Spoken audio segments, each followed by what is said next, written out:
हाँ बैकलैश आया जब ये इंटरव्यू हुआ, सारा कुछ हुआ आपको, क्योंकि मिस्टर पतलू की फॉलोइंग बहुत ज्यादा है, बहुत ज्यादा लोग उन्हें फॉलो करते हैं.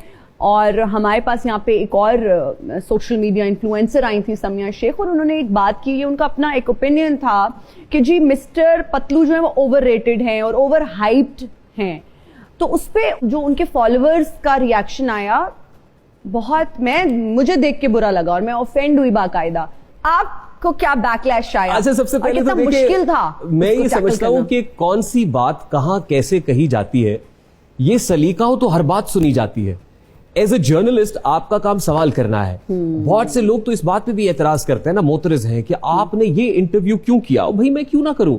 बात यह है कि आप अंधेरा दिखाएंगे तो उजाले की सिग्निफिकेंस का पता चलेगा ना. चलेगा. आप गुनाह दिखाएंगे तो स्वाब का पता चलेगा ना. मैं ये नहीं कह रहा कि इन पर्टिकुलर वो कोई ऐसी चीज थी, ग्लोरीफाइंग इट, बट हाँ एज ए जर्नलिस्ट आपका काम है. और ऑब्वियसली जैसे आपने कहा, he is got huge following, एक वो स्पॉटलाइट में है. हम तो समझना चाहते हैं कि क्या है, कैसे है, क्यों कर हो रहा है. और फिर आपने देखा national cyber crime investigation agency बहुत मुतहरिक हो गई. अच्छा, as far as the backlash is concern, तो मैं डरता ट्रॉलिंग होती है, लोग गलत बातें करते हैं, कमेंट्स करते हैं आके, कोई मसला नहीं है. उनके पास इतना टाइम है, आके करें. लेकिन मैं जो बात मेंशन करना चाह रहा हूं वो ये है कि इसके बाद हुआ कुछ यूं कि हमारे घर की खवातीन के जो सोशल मीडिया अकाउंट्स हैं वो हैक हुए, व्हाट्सएप हैक हो गया. फिर वहां से मुझे आना शुरू हो गई कॉल्स वॉल्स के, ये क्या हुआ है जी, ये आपको तो कहा था कि आप ये ना करें. मैंने कहा कोई मसला नहीं, इसको डील करने का एक तरीका कार है. खैर वो फिर रिकवर भी हुआ और ये सब. फिर कहीं ना कहीं को फैमिली की कोई तस्वीरें, मेरे फ्रेंड्स की तस्वीरें, खातीन की तस्वीरें वो लगा के उनको फिर आपने तो देखा है ना, मतलब वो जो गेस्ट आपके पास आई थी, मैंने देखा है कि उनके साथ भी वैसा ही ट्रीटमेंट सोशल मीडिया पे रहा. तो इसको मैं साइबर बुलिंग कहता हूं. ये साइबर बुलिंग नहीं होनी चाहिए. तो एज ए जर्नलिस्ट मेरी रिस्पॉन्सिबिलिटी में काम करता रहूं. गरचे बुते जमात की आस्तीनों में मुझे है हुक्म अज़ां ला इलाहा इल्लल्लाह. ये नगमा फसले गुलो लाला का नहीं पाबंद, बहार हो कि खिज़ां ला इलाहा इल्लल्लाह. तो मुझे कोई टेंशन नहीं है. लेकिन जब बात दूसरे लोगों तक आ जाए, फैमिलीज तक आ जाए, बहनों बेटियों तक आ जाए, तो ये अनजस्टिफाइड है.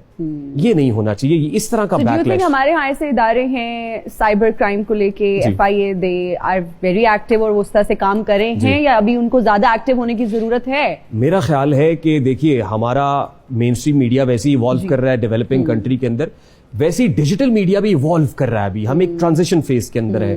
हमें बहुत सारी चीजों को समझने की जरूरत है. जैसे हमने एक सीरीज शुरू की टिकटॉक लाइव को समझने की कोशिश की. हमारी कोशिश थी कि हम समझ सकें कि क्या है. गिफ्टिंग को समझने की कोशिश की, गिफ्टर्स को बिठा के पूछने की कोशिश की कि कैसे होता है. फिर हमने ये जो ट्रेडिंग है, ये बेटिंग एप्स चल रही है और ये सब, इसको समझने की कोशिश की. तो इसी तरीके से जो एजेंसीज हैं, इदारे हैं, मुझे लगता है वो भी समझ रहे हैं. अभी उनको भी समझना चाहिए, इसको एक्सप्लोर करना चाहिए, उसके मुताबिक रेगुलेटरी फ्रेमवर्क तरतीब देना चाहिए. अब आप देख लीजिए ना कि जो डेवलप्ड कंट्रीज है वहां पे रेगुलेटरी फ्रेमवर्क बहुत तगड़ा है. वहां पे इस तरह की एप्स मौजूद नहीं है, और ना ही कोई इन्फ्लुएंसर ऐसा शाउट आउट देने का सोच भी सकता है.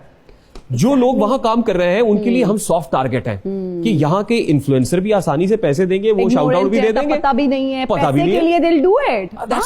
That's how it is. तो मुझे लगता है कि अभी सीखने की जरूरत है. अच्छा, जो बेटिंग एप्स की आपने बात की, इसका जिक्र किया, अब तो बहुत जो है ना हम देख रहे हैं कि एक्शंस प्रॉपर लिए जा रहे हैं. डकी भाई और कुछ और लोगों को भी बुलाया गया है, क्योंकि आप तो इंटरव्यूज करते रहते हैं.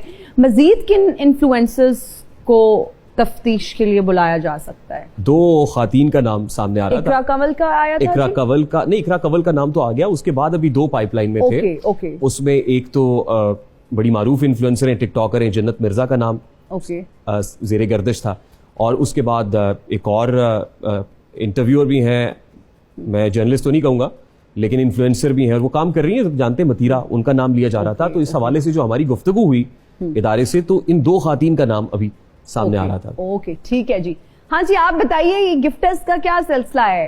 गिफ्टर्स का सबसे पहले जी मैं बताता चलूं, ਜਦੋਂ ਦਾ इस भाई ने मेरा इंटरव्यू लिया ना, मैं ਤੁਹਾਨੂੰ ਦੱਸਣਾ ਜੀ, ਉਸ ਤੋਂ ਬਾਅਦ ਲੋਕਾਂ ਮੈਨੂੰ ਗਿਫਟਿੰਗ ਛੱਡ ਦਿੱਤੀ ਹੈ ਜੀ. ਹੁਣ ਲੋਕੀ ਮੈਨੂੰ ਤਾਨੇ ਮਾਰਦੇ ਨੇ ਸਿਰਫ ਜੀ. ਉਸ ਤੋਂ ਬਾਅਦ ਵੇਖੋ ਜੀ, ਅੱਗੇ ਗਿਫਟਿੰਗ ਹੁੰਦੀ ਸੀ, ਹੁਣ ਮੈਨੂੰ ਲੋਕੀ ਗਿਫਟ ਦੇ ਵਿੱਚ ਕੋਈ ਸਬਜ਼ੀ ਦੇ ਜਾਂਦਾ, ਕੋਈ ਟਮਾਟਰ, ਕੋਈ ਆਲੂ, ਕੋਈ ਵੈਸੇ ਕੋਈ ਆਟਾ ਦੇ ਜਾਂਦਾ. ਕੱਲ ਇੱਕ ਬੰਦਾ ਮੈਨੂੰ ਗਿੱਲਾ ਲਸਣ ਦੇ ਗਿਆ ਜੀ. ਵੈਰੀ ਅਨਜਸਟੀਫਾਈਡ. ਇੰਟਰਸਟਿੰਗ ਨਹੀਂ ਭਾਜੀ, ਤੁਸੀਂ ਛੱਡ ਦਿਓ. ਤੁਸੀਂ ਬਹੁਤ रेहान गिफ्टिंग में ज्यादती है. रेहान, इतने बड़े बड़े स्टार्स, सेलिब्रिटीज बैठते हैं टिकटॉक लाइव पे. یہ گفٹنگ انہیں کیوں نہیں ہوتی اس طرح سے؟ یہ سوال آپ ویسے مجھ سے پوچھتے نا، کیونکہ یہ میں لیڈر ہوں، میں لیجنڈ ہوں، میں ڈان ہوں اس کا ٹک ٹاک کا، تو میں آپ کو بتاتا چلوں جی جو سٹارز بڑے بڑے بیٹھے ہیں وہ ہم سے چھوٹے سٹار ہیں.